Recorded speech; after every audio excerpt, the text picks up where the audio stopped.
Hey students, welcome to week 2 of Origin Story.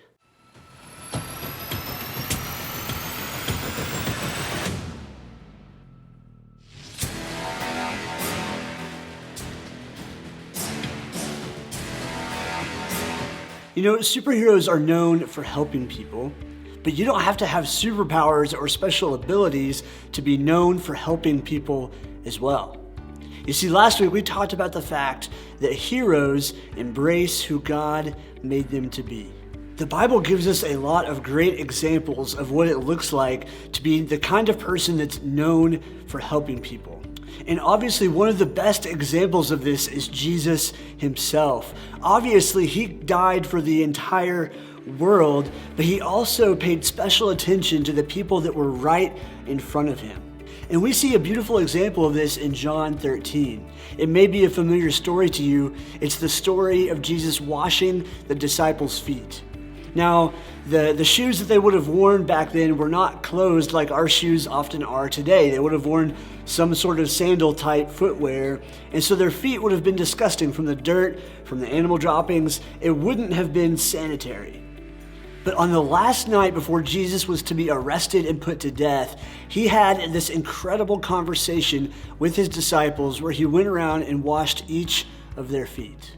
Jesus washing his disciples' feet was not only a way to care for them physically, but he was teaching them an important lesson.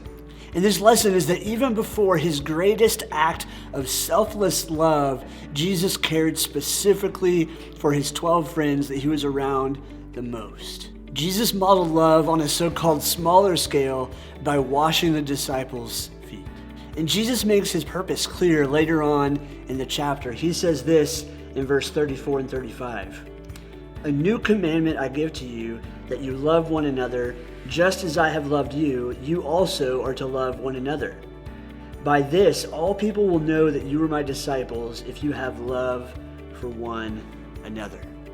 Now, if you know the story, Jesus' betrayer has been with him. Jesus washes the feet of his betrayer, who will have a big part to play in Jesus being killed on the cross. And so in this, looking back on it, we can see that Jesus modeled this perfectly. That he didn't just love the ones that were easy to love. He didn't just care for the ones that cared about him. He cared for everyone, because he says that kind of love is how people will know that we are his followers. And so I think often we feel like we have to do these big, monumental things to have any sort of impact for the kingdom of God. But I hope what you leave with this week is that heroes care for and love the people that are right in front of them. Maybe that's your family or your siblings or your neighbor or a friend. Maybe when you go back to school, it's someone at school. But care for the people that God has already placed in your life right now. That's what heroes do.